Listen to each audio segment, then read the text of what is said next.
सभी को राधे राधे। आप सभी को पापकुंसा एकादशी की हार्दिक शुभकामनाएं। पापांकुशा एकादशी व्रत कथा। आश्विन शुक्ल एकादशी। धर्मराज युधिष्ठिर कहने लगे कि हे भगवान, आश्विन शुक्ल एकादशी का क्या नाम है? अब आप कृपा करके इसकी विधि तथा फल कहिए। भगवान श्री कृष्ण कहने लगे कि हे युधिष्ठिर, पापों का नाश करने वाली इस एकादशी का नाम पापांकुशा एकादशी है। हे राजन, इस दिन मनुष्य को विधिपूर्वक भगवान पद्मनाभ की पूजा करनी चाहिए।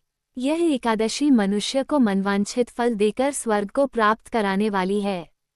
मनुष्य को बहुत दिनों तक कठोर तपस्या से जो फल मिलता है, वो फल भगवान गरुड़ध्वज को नमस्कार करने से प्राप्त हो जाता है। जो मनुष्य अज्ञानवश अनेक पाप करते हैं परंतु हरि को नमस्कार करते हैं, वे नरक में नहीं जाते। विष्णु के नाम के कीर्तन मात्र से संसार के सब तीर्थों के पुण्य का फल मिल जाता है। जो मनुष्य शौंग धनुषधारी भगवान विष्णु की शरण में जाते हैं, उन्हें कभी भी यम यातना भोगनी नहीं पड़ती। जो मनुष्य वैष्णव होकर शिव की और शैव होकर विष्णु की निंदा करते हैं, वे अवश्य नरकवासी होते हैं। सहस्रों वाजपेय और अश्वमेध यज्ञों से जो फल प्राप्त होता है, वह एकादशी के व्रत के 16वें भाग के बराबर भी नहीं होता है। संसार में एकादशी के बराबर कोई पुण्य नहीं, इसके बराबर पवित्र तीनों लोकों में कुछ भी नहीं। इस एकादशी के बराबर कोई व्रत नहीं। जब तक मनुष्य पद्मनाभ की एकादशी का व्रत नहीं करते हैं, तब तक उनकी देह में पाप वास कर सकते हैं।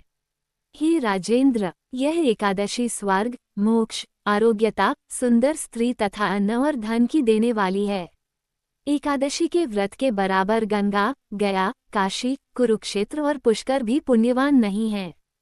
हरिवासर तथा एकादशी का व्रत करने और जागरण करने से सहज ही में मनुष्य विष्णु पद को प्राप्त होता है।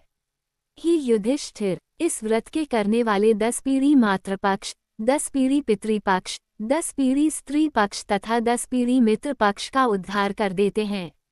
वे दिव्य देह धारण कर चतुर्भुज रूप हो, पीतांबर पहने और हाथ में माला लेकर गरुड़ पर चढ़कर विष्णुलोक को जाते हैं। हे नृपोत्तम, बाल्यावस्था, युवावस्था और वृद्धावस्था में इस व्रत को करने से पापी मनुष्य भी दुर्गति को प्राप्त न होकर सद्गति को प्राप्त होता है। आश्विन मास की शुक्ल पक्ष की इस पापांकुशा एकादशी का व्रत जो मनुष्य करते हैं, वे अंत समय में हरिलोक को प्राप्त होते हैं तथा समस्त पापों से मुक्त हो जाते हैं।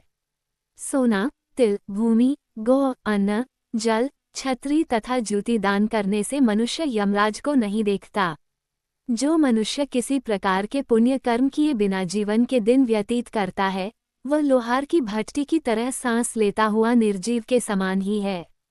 निर्धन मनुष्यों को भी अपनी शक्ति के अनुसार दान करना चाहिए तथा धन वालों को सरोवर, बाग, मकान आदि बनवाकर दान करना चाहिए। ऐसे मनुष्यों को यम का द्वार नहीं देखना पड़ता तथा संसार में दीर्घायु होकर धनाढ्य, कुलीन और रोगरहित रहते हैं।